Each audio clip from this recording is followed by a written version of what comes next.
day, listeners. We're here with the one and only Mike Wallace, the man. Hey. No, Yeah. it's been a while, man. It's been a while. Yeah, it has. It's been a crazy summer, busy with work, and had a little bit of a break. But it's good to be back. Yeah, and good to get another episode in here in the podcast. It's been a busy month, as much as I hate to admit that, but Yeah. it's good to be here talking about all the things in the wide world of motorsports, and lots has happened since the last time we sat down and recorded, and it all goes back to the beginning of July, I suppose. Brandon Watson at Delaware Speedway winning in the United Racing Series. We were there. We went there. It was great. Great times at Delaware Speedway. And then, Trevor Collover, he won in the Superstocks. Tried to talk to him. Didn't work out. But we had some great pictures from the track, which you can check out on our social media at the WWOMS. And got some awesome pictures of Trayton Lapsevich and much more. Lots of other Pinty's series related things there. Just a little bit of a track walk we did, and had a real fun time there. And if you ever get a chance to go down to Delaware Speedway this summer, lots of racing left in the racing season, so check that place out. Just up the highway for a lot of people, actually. There's one road in Canada, so you just got to go up it, and you're there. Up the 4, at least in Ontario, you just got to go down the 401, and you'll get there. Pretty easy to get there. And then, so there was an IndyCar race, which we didn't have an episode of since. Where Joseph Newgarden, he won at Mid-Ohio when that IndyCar race happened. And then Chase Elliott, when NASCAR Cup went to Road America, the first Cup race since the 1950s at Road America, Chase Elliott won. That was a good race. The freaking caution laps were long, though, but it's a long track. What else do you expect, right? And all in that, at the same time for Chase, he also won. It was announced that he was going to run at the National Fairgrounds Speedway for the last race of the SRX series, and race with his dad, and he won that race. That was real awesome to see that. That was so cool, man. And looking forward to another SRX season, of course. Some other news, unfortunate news that actually was announced in between now and then is Ashwegan Speedway in Ontario, Canada, a track that we were looking forward to being able to go to, cover some stuff.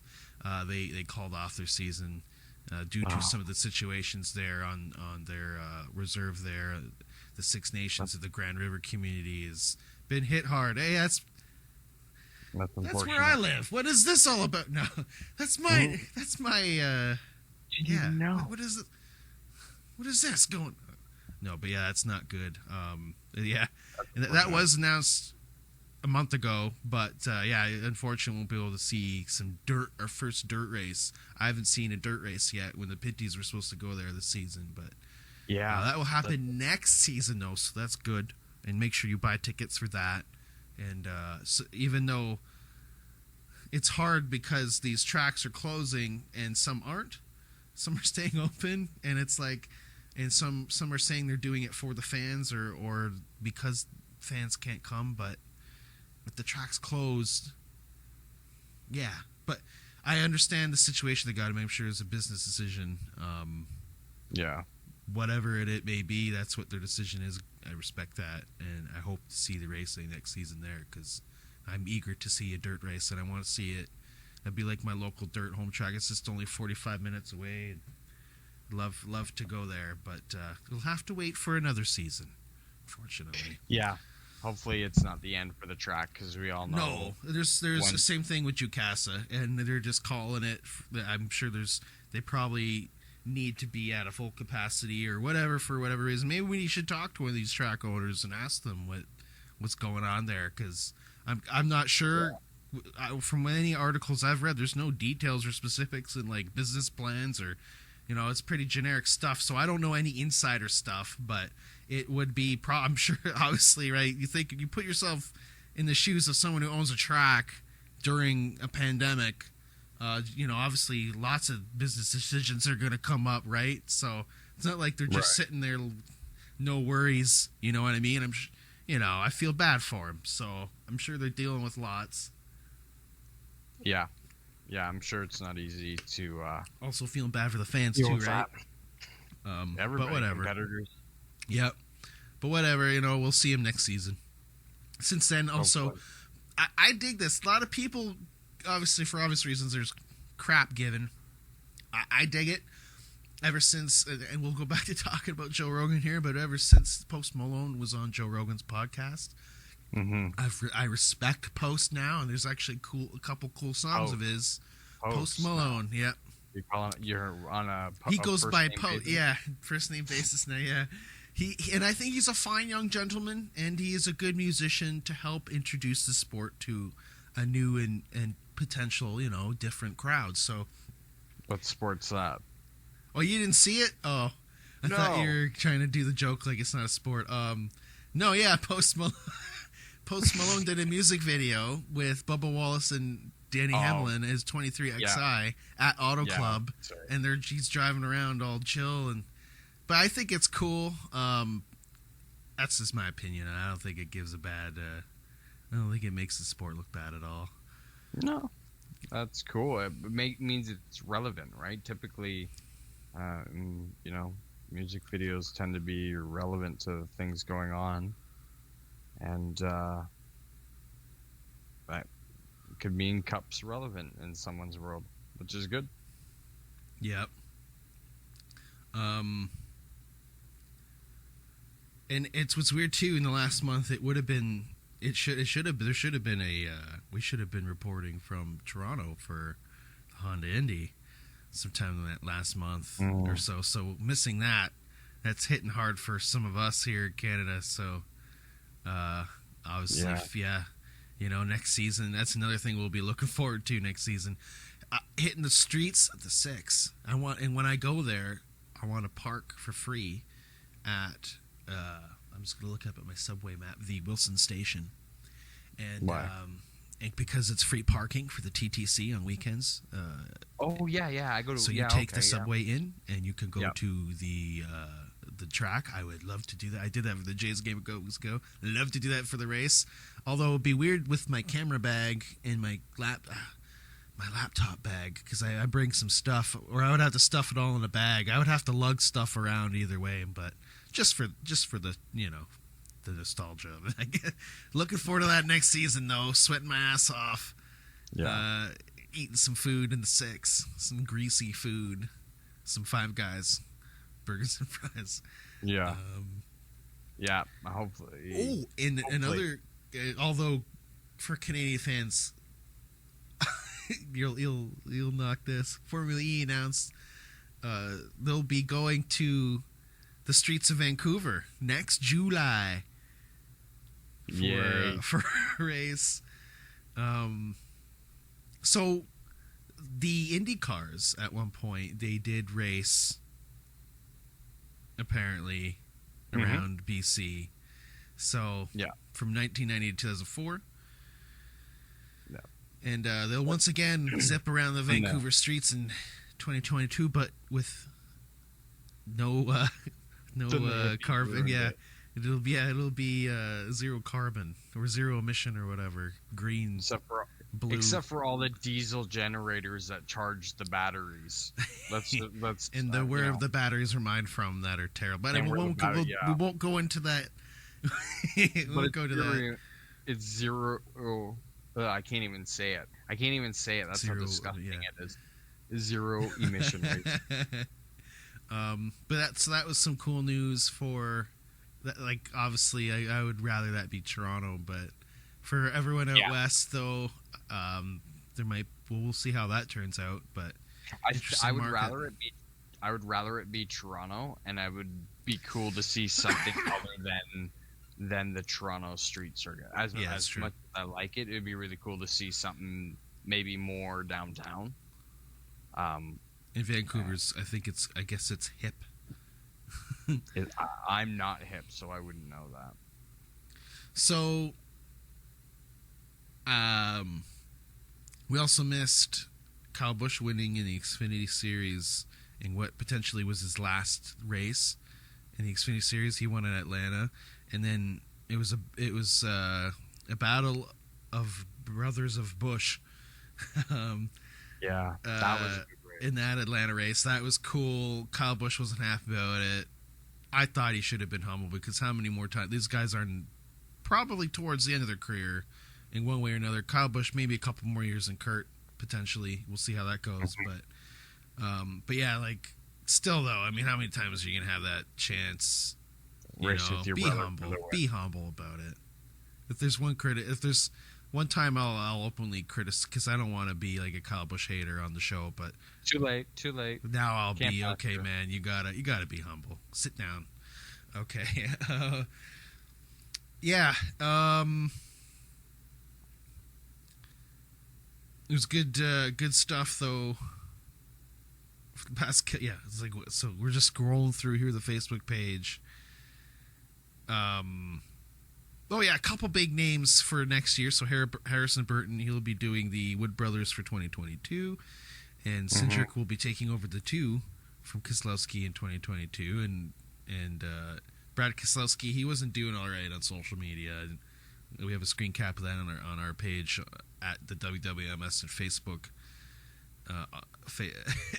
Brad Keselowski posted on Twitter. He posted he shared a link to YouTube's "With or Without You" music video on YouTube, and the caption was "mood," and then he replied, To me, this song is about the mental turmoil of leaving something you love in order to grow." Which, to me, I understand. Like, I totally understand this song and the meaning of it. And then Brad giving his 2 cents on it. I'm like, I appreciate that as a U2 fan, but it's like, this guy is like, "Wow, are you all right, man?" Like, that's a deep song. Like, I hope Brad's gonna be all right. I guess he'll be all right.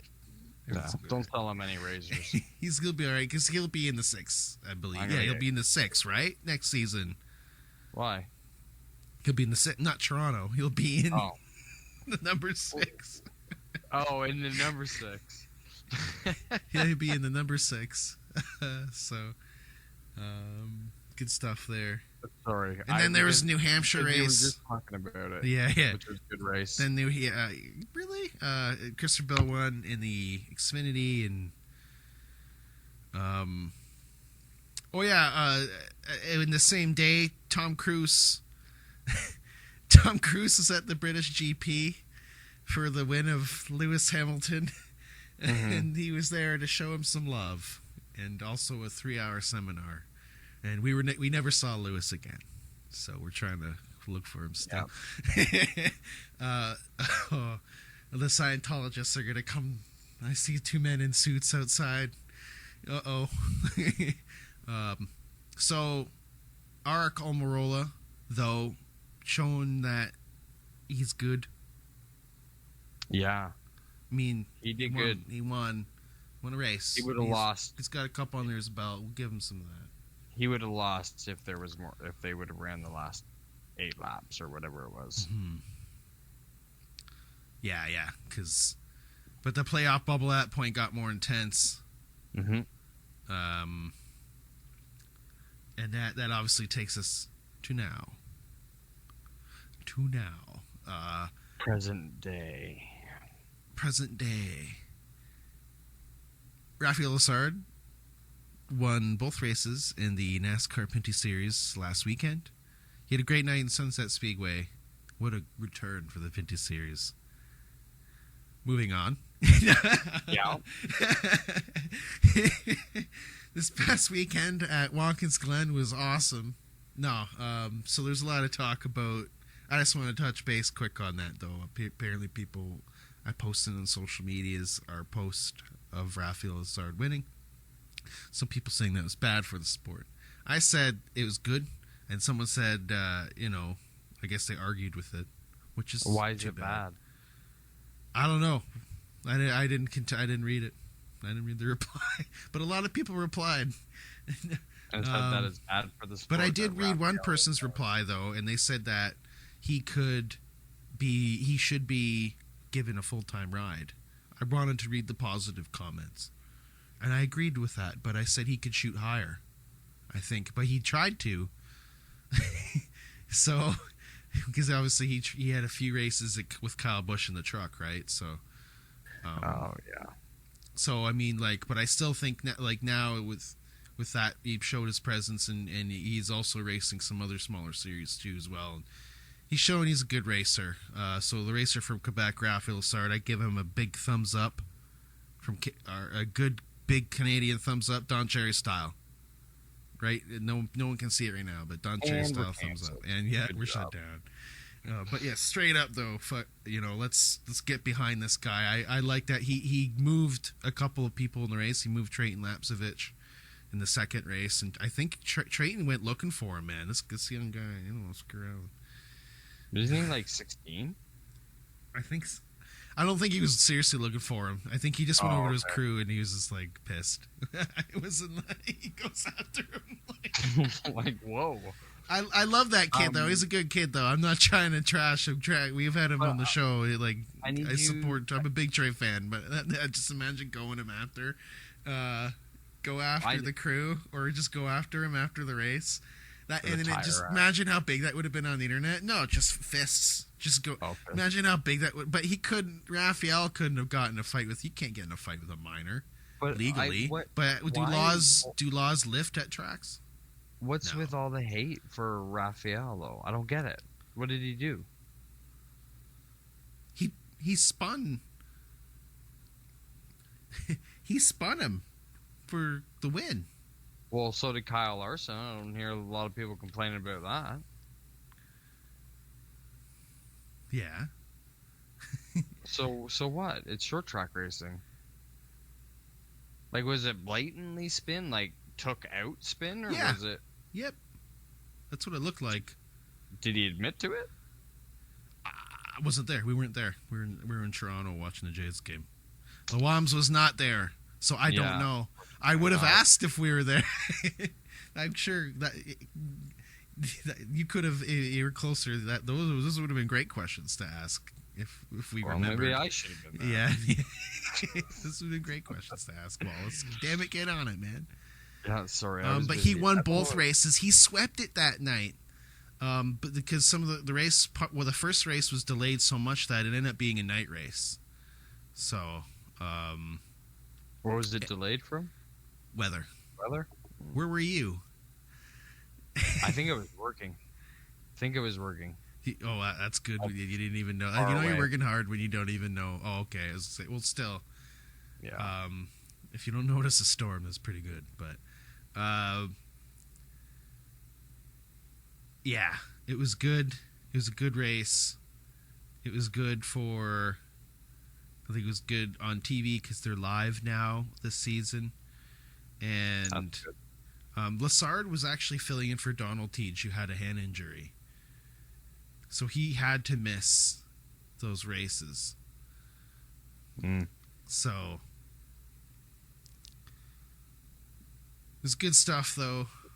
Check that out on TSN if you got it, or Peacock, or NBC Track Pass, because apparently it's on there. So check it out for yourselves. Then we go into Watkins this past weekend though for the Real Deal. We'll go in order here. Austin Hill, he wins the shortened truck regular season finale at Watkins. Yep, good for him. That's 2 in a row. And lightning was the issue, and the reason why it was shortened in the area. It was. They had to shorten it by 11 laps. So Hill beat John Hunter Nemechek before they headed down pit road, where they waited under red flag conditions before the race was officially called. And this was the last race of the regular season, and there's a 10 driver field, so there were no big moves in the standings as far as playoff eligibility in this race. But for seeing trucks for the first time in 21 years at the classic Watkins Glen was pretty good. So Yeah. Hill, he only led 2 laps in his career on a road course before, and he had led a race best 36 of the 61 laps in his number 16 Hattori Racing Enterprises Toyota. Some of those Yoders, those Toyotas. And this was his second win of the season and second straight after claiming the trophy in the previous race on July 9th at Knoxville on the dirt in Iowa. 2 very different tracks, so that's really impressive. Yeah. Nemechek, he was the runner-up, and this was his series best 9th top 5. His 5 wins in the number 4 Kyle Busch Motorsports are the most in the series this season, and a personal high mark for the 23-year-old second-generation star, who also got a 15-point bonus for winning the regular season title. And it was big for Hill, moving him into the second place in the standings, 28 points behind Nemechek to start the playoff run. Another 2-race winner, Ben Rhodes, who finished 15th Saturday, is ranked 3rd. The remainder of the 10-driver playoff field includes Todd Gilliland, 2020 Series champion Sheldon Creed, Zane Smith, 3-time Series champion Matt Crafton, which is expected to see him, Stuart Friesen, as well as first-time playoff contenders rookies Carson Hocevar and Chandler Smith. Hocevar. Tomato, babada boopity. Boopity bop. Boop my head out. That was a Family Guy reference right there. Get sued. Yep. Sorry. Derek Kraus, who's a popular driver this season, he was officially eliminated from playoff contention after spinning out with 19 laps remaining. Tough to see that. Womp womp. Shocking. Sorry, Derek. Go get him next season, bud. Don't feel too bad. He played bumper cars with everybody at Knoxville, so kind of had it coming, so I guess. He's a good guy.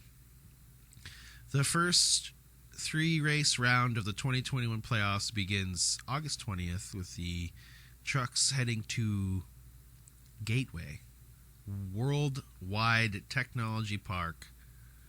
What a weird name. For the Gateway 200. What a weird name. And then the next 2 races of the round are Darlington on September 5th, and then Bristol on going to see them back on the asphalt on September 16th. Be good to see that. That'd be nice. Whenever I close a tab, we need to. I wish we did this physically live. We got to figure that out. Side note here, we got to do like a little screen, a share screen of what we're talking about, and then we'll have pictures of us. And then whenever I close what we're talking about, the little headline, it's like that one show, and then we'll close it, and it'll be the sound from Letterman when he throws the card. It'll be a throwback to Letterman. Gotta pay it to tribute him when he throws the card into the glass. Yeah. And Hey, and still racing related though, so that's kind of cool. For sure. I mean, he's Ray Hall Lanigan. Now that they're picking it up too. They always had a good team though. Well, it was yeah. Ty Gibbs. Oh wow, this kid. He's only had a few races in the Xfinity Series, no practice, and he's won 3 races. Yeah, that's impressive. Everyone, there was a lot of people that congratulated him too, and that showed to me, because there's obviously always that argument that this his daddy's money, granddaddy's money. Granddaddy's money. Papa, or whatever he calls him. Or whatever, yeah. So there's always talk about that. And he got some props from his, his potential competitor, future full-time competitors. Keep hitting the freaking microphone stand. I'm sorry, folks. He keeps... it's been a while, folks. Got to get that rust off. Work here. Getting that rust off. Microphone stands. But yeah, with everyone giving him like a bump after that race, that showed that there's some people that, all right, he beat Dinger. He beat Cindric, who is like the Xfinity guy now. Well, they're both road course guys, right? Like, AJ's I would say AJ's one of the best. He's won 24 Hours of Daytona in the prototype, and oh yeah, he's won on the road course. He's the best road course ringer in NASCAR. He's even the Dinger, the ringer is even more than just a road course ringer now. He's shown he's good everywhere. He's got to just be one of the best. But to beat him, yeah, is just by almost a full second. Wow, good for him. He passed him with two laps remaining. He had him in his mirror, and Gibbs throughout the whole race, no matter where he restarted from, he had obviously he had the equipment and he had the insight, the talent to do it, and leading a race best and career best 43 of 82 laps to claim his third Xfinity Series victory in 10 starts around the season this season. So he also won the Daytona Road Course and Charlotte Oval. Yeah. He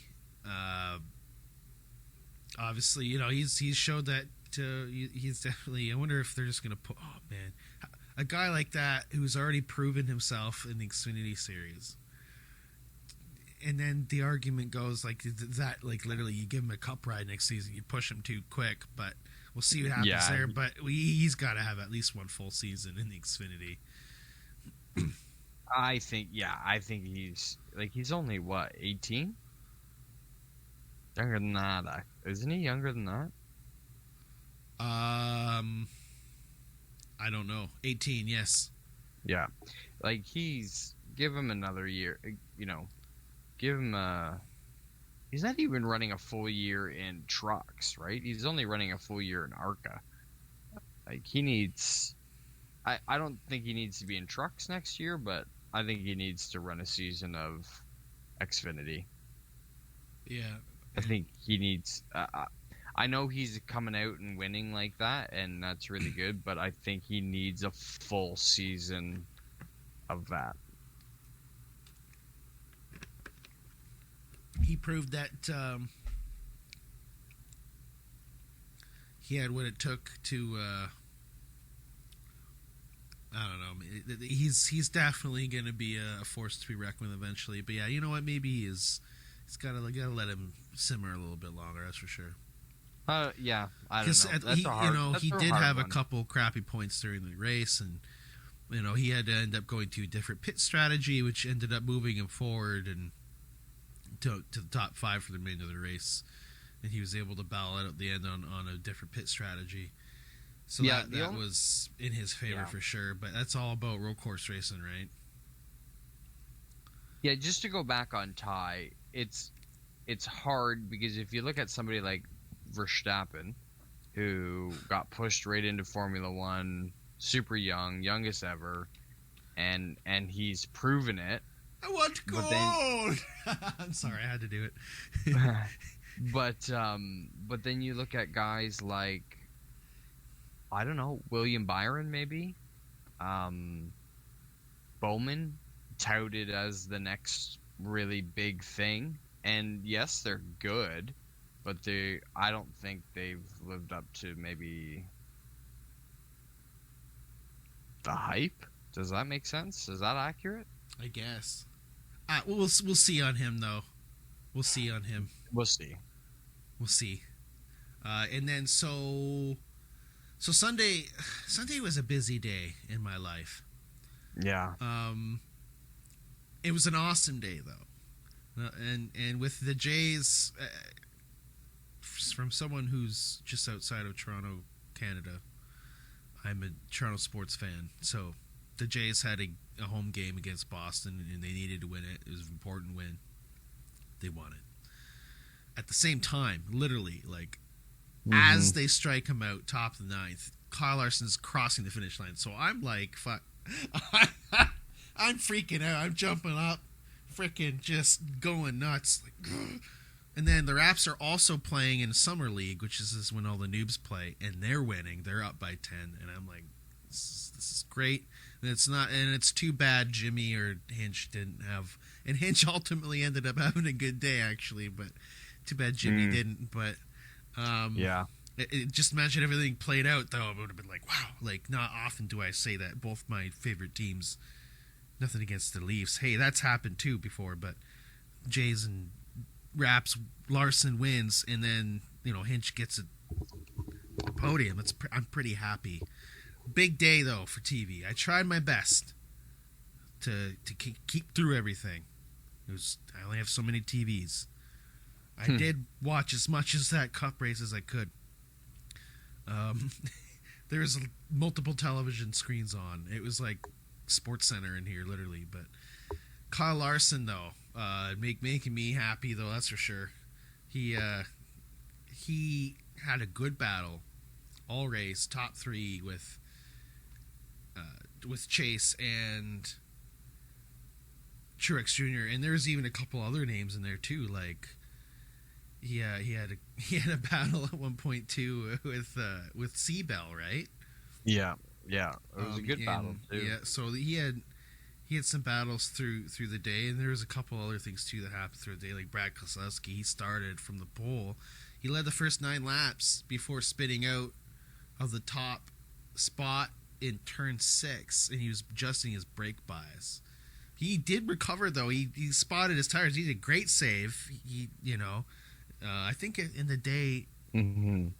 Back in the day, was there more kitty litter there? Is there like no? Yeah, there's no kitty litter there until it's like before the wall, right? Do you remember Jimmy skipping over it and hitting the barrier? And that was turn 1. And then the Xfinity car. I think it was turn. Yeah. Well, this was turn 6 for Keselowski, so that was. Oh, I'm thinking of when Keselowski took out his teammate. There was a lot of Keselowski spins. Yes, there was. It seemed like. Because he ended up in the final stage. Yeah, he ended up locking his brakes up and taking out his teammate Joey Logano, and a rough day for RP, because apparently rule number 1 time. at Penske is don't take out your teammates in both of. Both his teams in both series. Oh, sorry. I wonder what it was like for everyone Monday morning over at the HQ. Because aren't they all in the same shop too? So it's like everyone's in the same room. Yeah. Heads down. Just keep your head down. Keep your head down. Yeah. Don't look him in the eye. Oh man, that would have sucked. Maybe he'll go away. Logano did go ahead and he started second and won stage 1, and he continued, and he did finish in 20 seconds though, so I'm sure that had something to do with it. Yeah, but with Larson though, he showed it. He had at the end there a couple laps left with Chase. He was able to get by Hamlin at one point, and then Chase was getting bigger in Larson's mirror. Larson had some of that traffic at the end there. He had to come up with, and it actually did make a pretty big difference. He had a gaggle of cars he had to catch up with, and like I said, Chase is getting bigger in his mirror, and we've seen a lot of battles between Chase and Kyle Larson this season, and at the road courses. And there's one race team that was happy. One where there's a total opposite. They bring out the bell. Everyone's having free lunch at HMS. Great day Monday morning at HMS.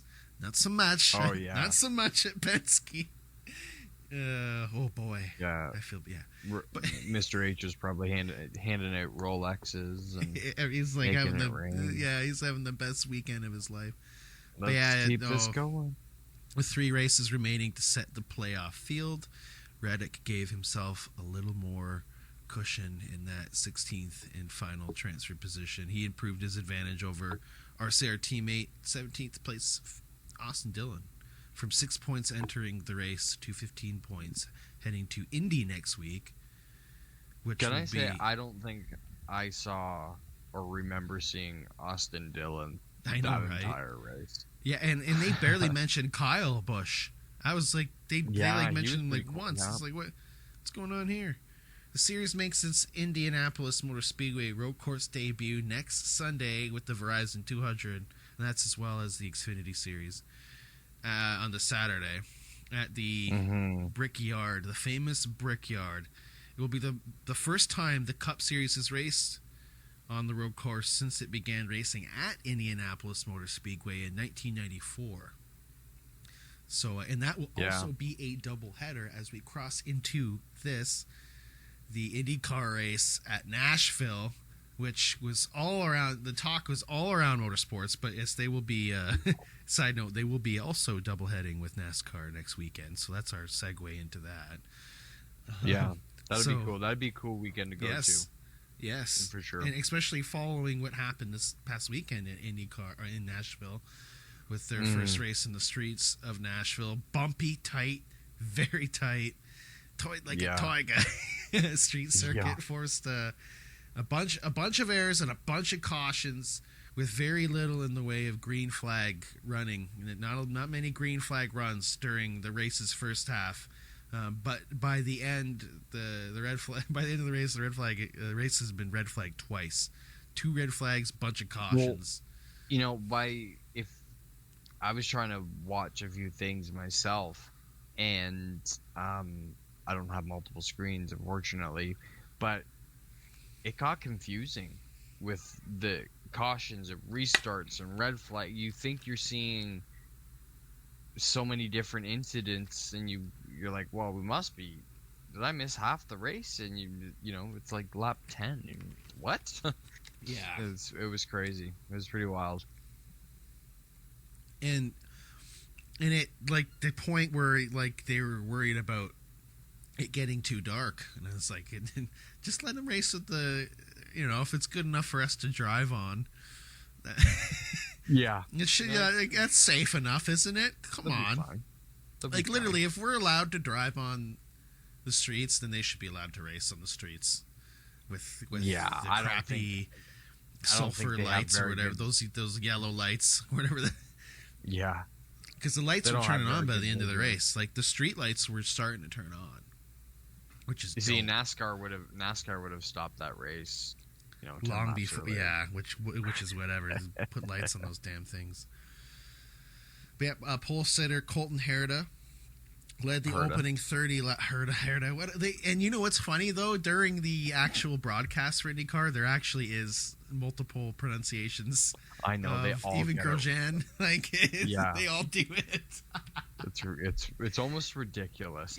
Yeah, it's like, you know what? We're just going with how we think it's supposed to go. Yeah.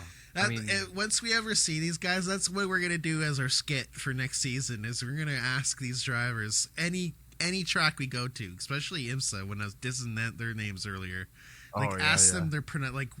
We've noticed on the media, mainstream media, they kind of get names wrong. How we point out, we've got to go after the guys with the tough last names, or even whatever, like Rossi or Rossi. Even basic ones like that. Like, that's a basic, probably like Italian last name or whatever. But I'm sure there's a couple. Like, my last name has a couple. Like, you can even ask anyone really. But yeah, like that. Side note, that'd be funny to do next season. Race car drivers of hopefully, being smart. Hopefully, we'll do that at Indy next year. Anyway, or Honda Indy. But yeah, so Colton Herta, he led the opening 30 laps of the race, and Herta, whatever, screw you. He was able to build between. He was able to build between caution periods, but a lap 31 caution for Rinus VK's crash at the turn 4 and 5 chicane forced Herta to make his first pit stop under the yellows.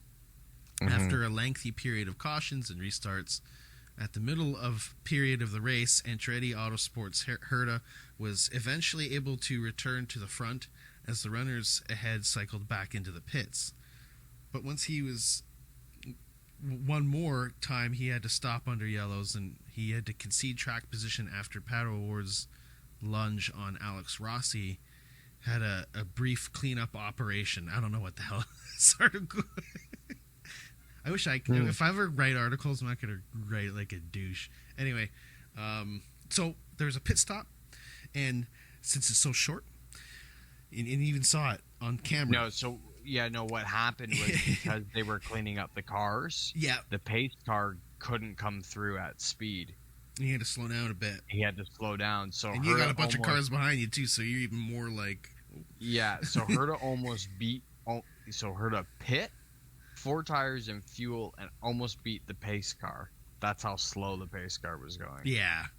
Like, that's crazy. But only because they were working on that accident, cleaning it up right there. Yeah, and he was pretty upset too. But they didn't let it get to him though. Well, until he stuffed it in the wall, trying too hard to get past Ericsson. And he owned up to it. He said that was all me. He did. And that's good. That's great to see. You know, a lot of team owners and, you know, engineers and crew chiefs, they'll say, I don't care if you wrecked the car going for the lead.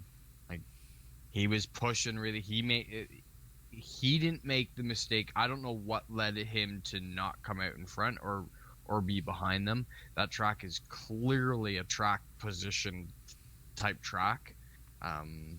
Not a whole lot of passing opportunities or good passing opportunities. So he was pushing and really trying to catch him, and you know, he almost did.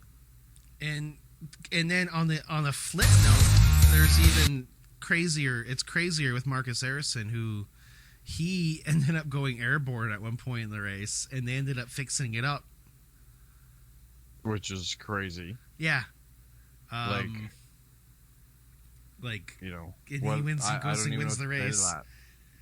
So he goes and wins the race. Once they kind of got things going, it ended up being good. Like it was, and you saw some other names up there too, like James Hinchcliffe for another like he's got another podium under his belt after many years. Like, you know, and he's obviously been he was always good at Toronto Honda Indy, and so proving that he's good at street circuits. But obviously, it was a good I think it was a good run for the first time, getting the cobwebs out or whatever. It started out a bit like an iRace. Yeah. Really rough. It did. But it somehow, you know, all that got out of the system real quick, and then it became a fairly decent race. Yeah, and I think puberty. Yeah, I just hit it. What's this? What's this growing? And what I thought was really cool though is, you know, things. So another thing happened too is Jimmy being, that wasn't cool. Jimmy being DQ'd for them. I got my thoughts crossed, folks. That's not cool what happened with Jimmy, folks. It's not cool because they lifted his car just to look at it, but lifting the car is against the rules. Touching the car. It wasn't what they did. It was that they. Well, that was the obvious thing that they did. Well, yeah, that's right. Maybe they did something else, but yeah, like, so he got DQ'd for that. It wasn't Jimmy himself though. It was someone on the team that made. No, that Jimmy decision. got the jack and he jacked the car. It's like, I need to get this going. I need to eat my eggs. But yeah, so that was disappointing. And then also, what was Jimmy cool? Jimmy's getting upset. What I am apparently we just turned Jimmy Johnson into George Steinbrenner from Seinfeld. But yeah, so what was trippy though is that bridge on that track, and when they were practicing or they were doing qualifying there on Friday and Saturday, it was like they were bumping, like the transition from street to bridge, and then they're on the bridge and then it starts like that is crazy. It's like something that apparently has never been seen before. Like the commentators were even freaking out about it. And yeah, I thought that was really cool. And then also the fact that they had to have a diver. You know, things are intense when you need a diver team on standby Two. at your racetrack. They had two, Yes, one yeah. on either side of the bridge. Yeah, it's so crazy. And that, Wow. and I told the other WOM's co-host Pepe, I said that reminds me of kind of like it gives that danger like at Monaco.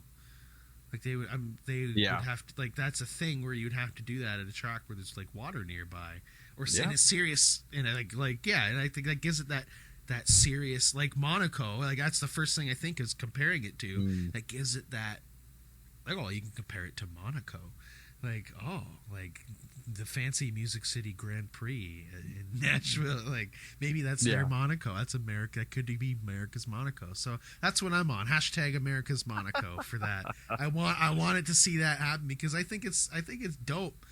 Music City, and I think it's real cool. And even though it was a lot like an iRace, and I understand that people might go, oh, we should never do it again. But IndyCar fans aren't as bitchy as NASCAR fans, so I'm sure there's some leniency there. Next season they'll do it again, and they'll know going into next season what to expect. And well, they'll make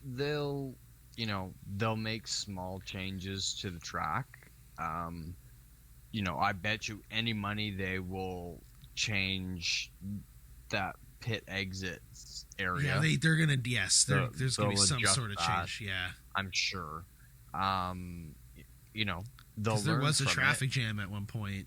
Yeah, and that was in the pit area. It was between the pit entrance and pit exit. It wasn't in the pits itself, but it was on the track part. Right. So it was in that. And then that's like literally was like a 12-car pileup on the streets. It was just like it's just another day on the streets of Nashville, like just another pileup, like just another lineup. It's like whatever, but they'll make some changes going to next year, and it's going to be good. It was I enjoyed it. We had to miss the end of it though because we had our iRace to head to, so at the same, but then around the same time in IMSA. Good for us, for the Canadian fans. GTD class with Zach Robichon and Lawrence Van Thor leading home to the Turner Motors. Sorry, with the Pfaff Motorsports Porsche. You know more than this than I do. You take over after this. The Pfaff Porsche Motorsports. Pfaff Motorsports Porsche. All you, Wallace.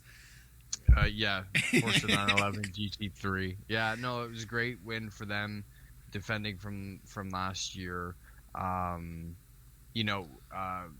Lawrence just got cleared to be able to do that race. He was in the Spa 24-hour, and he was on a one of those pit bikes you see the teams always ripping around on, and he got hit by a four-wheeler. And broke his nose and whatnot, but they were worried about head injuries, so they weren't sure if he was going to make it. But he got cleared, and clearly it paid off to have him there. It was an interesting race. I can't say it was the most exciting race. There were some big things that happened through this race. So you had Cadillac with the Action Express 31 wheeling car, which is not for sale apparently, winning with Felipe Nasser and Pipo Derani. I just throw that little bit in there. There was a big rumor going around that Action Express was looking at selling the race team, that 31 car.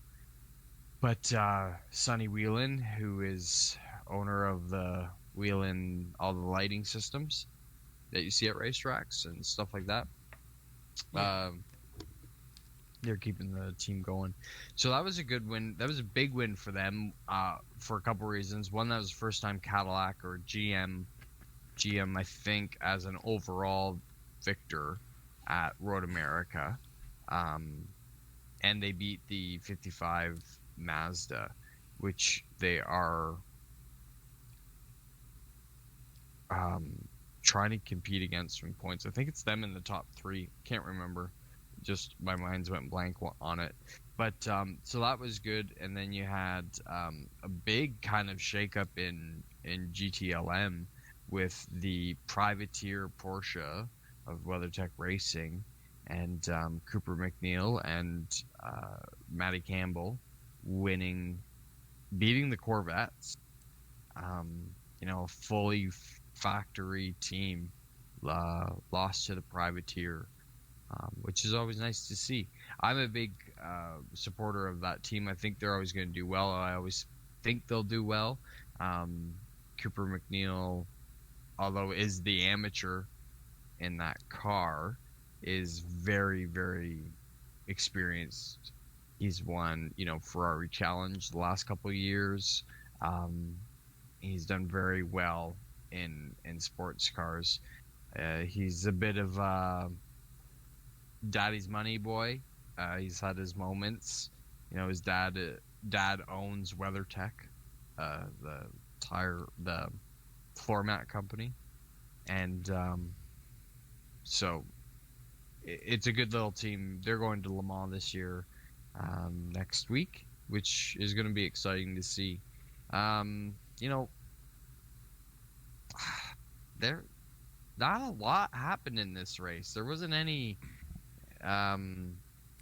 Magnussen sticking his nose in where it doesn't belong, not once but twice at the kink on the backstretch at Road America, causing one of the Audis to spin out. Now this guy spun out, I think he did a 720, and he didn't hit anything. Oh wow, he didn't hit a thing. Yeah, nice. I can't think of the guy's name. Yeah, it was pretty impressive that he kept it off the wall. But and then Magnussen did that to somebody else. I forget who it was. That'll be it. We should start doing like a segment, like our save of the week. Save of the week. The best save, or something like that. Yeah, that'll be our first one. We'll got to find that, post that up. And now Frankie Montecalvo, I believe. I'm sure the wet conditions had something to do with that. It wasn't wet. It wasn't wet. Well, the grass might have been wet, but the truck. They started. I think they were expecting rain, and the rain just. How there was rain in qualifying. Yeah, but in the race it didn't kind of rain. They started getting reports of spitting on the track with 10 minutes to go. Wow, unless it torrential, floodgates, everybody, Joe Gibbs it into the wall. Joe Gibbs racing it into the wall. You're not going to change tires. The track's hot enough that you can last, 10 minutes or 7 minutes. That's 2.5 laps, 3 laps at Road America. You're not pitting. You'll run the race. And then next thing you know, they're. I wonder how that logistically works. Like how they got to already, Le Mans. Like they're already, boom. They got to send everything there. Well, everything's already there. Yeah, it's already been done. Yeah, everything's already there. Like Corvette built 2 extra chassis. One's over there right now because they ran at Spa and the WEC. So one was already over there. They built another one. So they just keep it there somewhere. Okay. They'll just keep it there, yeah. And then they built another one and sent it over. Who do you? Or they built. Yeah, I don't know how. It's weird how they do it. Like WeatherTech Racing with Proton Competition. I think that's who they're with. Proton has cars in Europe, so they'll just set up a car for the race, right? Okay. Nobody is shipping a car. Nobody'd be shipping a car from the United States to Ford. I mean, Corvette would be the only one I can see. Most times the cars, this is part of the business, the racing world that I didn't ever knew or know existed, is that when teams want to run in other countries like that, they don't always bring their own car. They'll find a car, they might buy a car, or they'll rent a car, right, or they'll lease a car, or they'll run with another team that have the car. There's a whole world in there of financing race cars, and that I know nothing about. When does this? Go ahead. When does this all start? Le Mans starts. I think practice starts this Sunday, Yeah, and this then weekend, the race right? is Yeah. and then the race is So there's not much time between the next that weekend. race, between this past race and the upcoming race. Well, they used to do that with Belle Isle. So Belle Isle that's why GTLM doesn't race at Belle Isle, or it didn't, because it was at the same time as Le Mans, and all the cars would be over there. Like Ford would ship their cars over, Chevy would ship their cars over, uh, BMW shipped their cars over because they ran 4 cars each. There's not a lot of these cars. I think that's also a misconception. Other than like Porsches, Ferraris, and not even the BMWs, Porsches, Ferraris, maybe Astons. You know, they don't make a lot of Corvettes. Like the fact that there's 4 already, there's 4 C8R Corvette chassis is kind of amazing, because I think the C7R, it took a while to get to 4. They built 2, destroyed 1, built another one, and I think that was it, and maybe built another one. It's weird what they do with these cars, because they're not required to build more to sell more, right? And Corvette's never been interested in customer racing, so it's interesting. So anyway, sorry, I digress. So usually what would happen is that at the end of Belle Isle, all the drivers that were going to Le Mans, they'd all charter a plane together, and they'd fly over. Actually, the one year, Park Place Porsche driver, see his name, Patrick Lindsay, who owns a aviation company and is a pilot himself. He's not racing this year, but he used to fly one of his planes full of drivers to Le Mans for the race. And That's economical. Yeah. Yeah. But anyways, sorry, I rambled on there about lots of uninteresting things, but yeah, it's pretty close. But these drivers are used to it. You know, these drivers would do Le Mans 24-hour and then do the Nürburgring 24-hour the next weekend. Right. Right. That's back-to-back 24-hour races. You know, they're fine. I think it'd be weird for them to not do it, really. So when is the race? 2 weeks. Sunday is test day.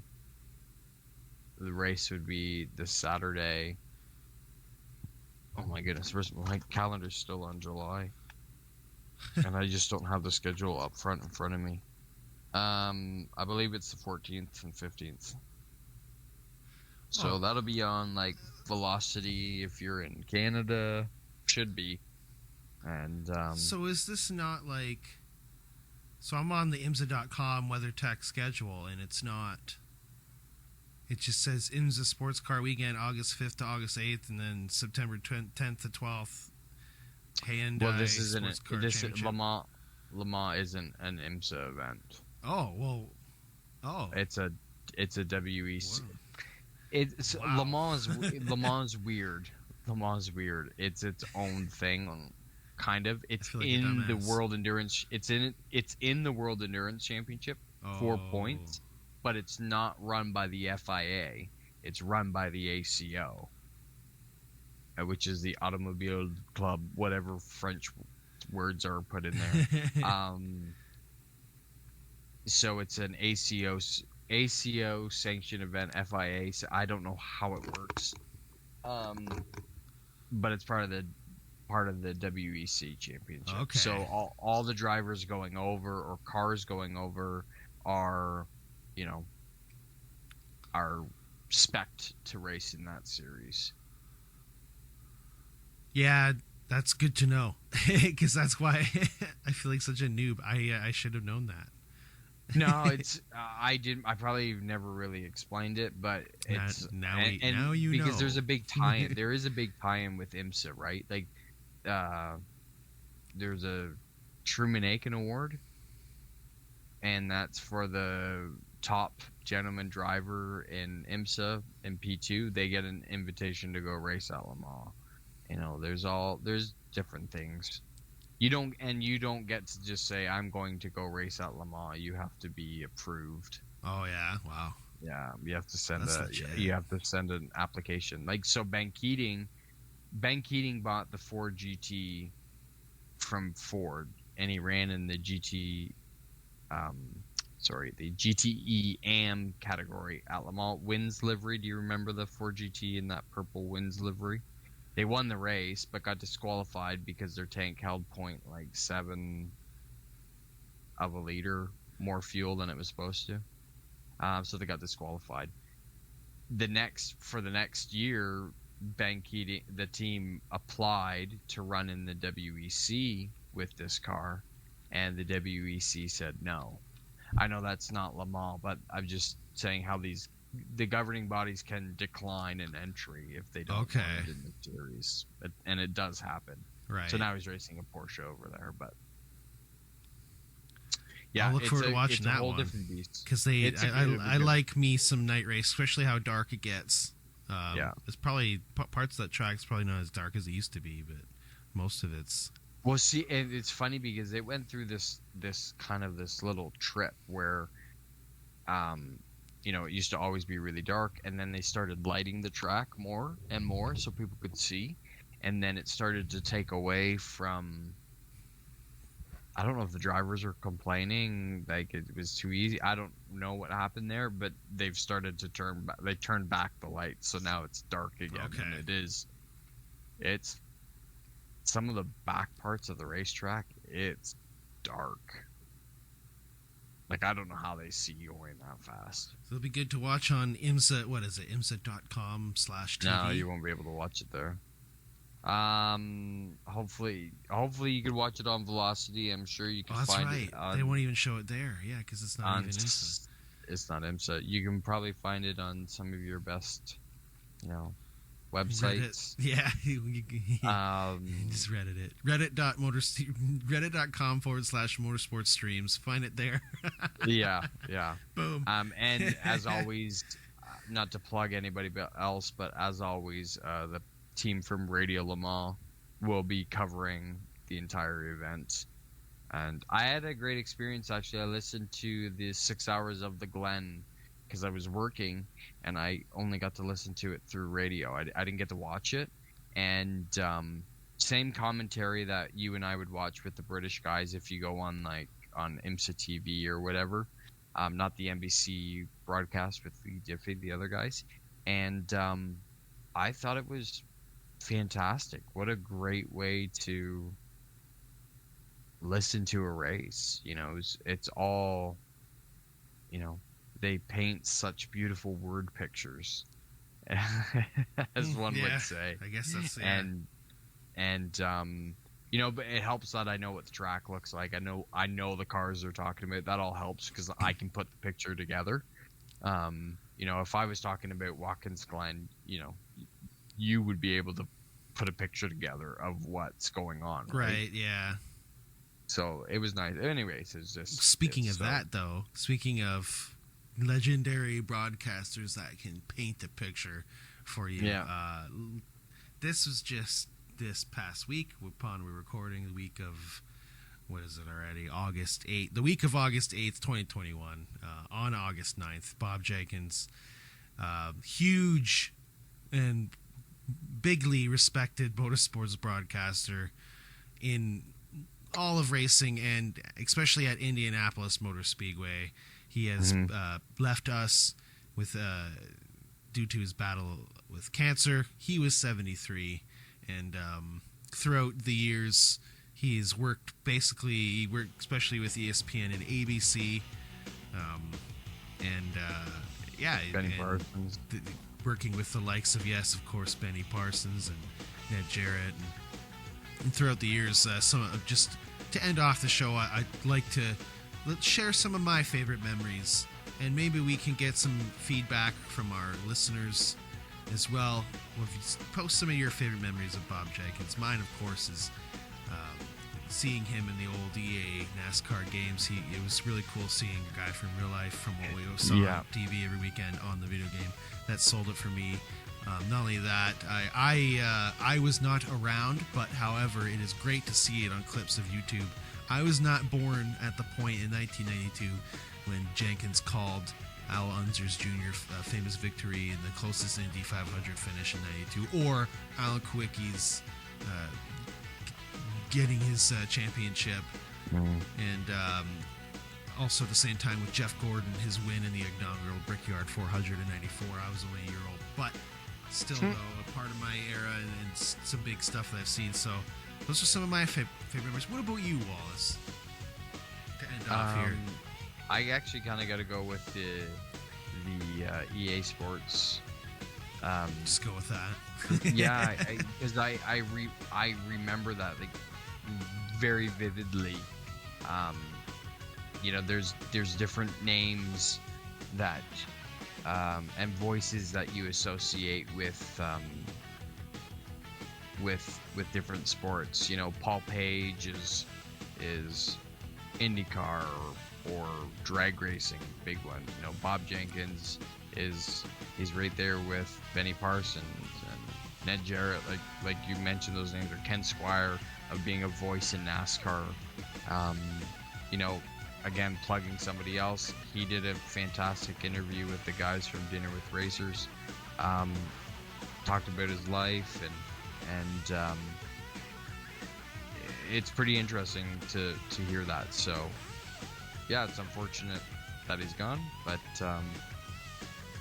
as racing does, it will continue on, and I don't think Bob would have it any other way.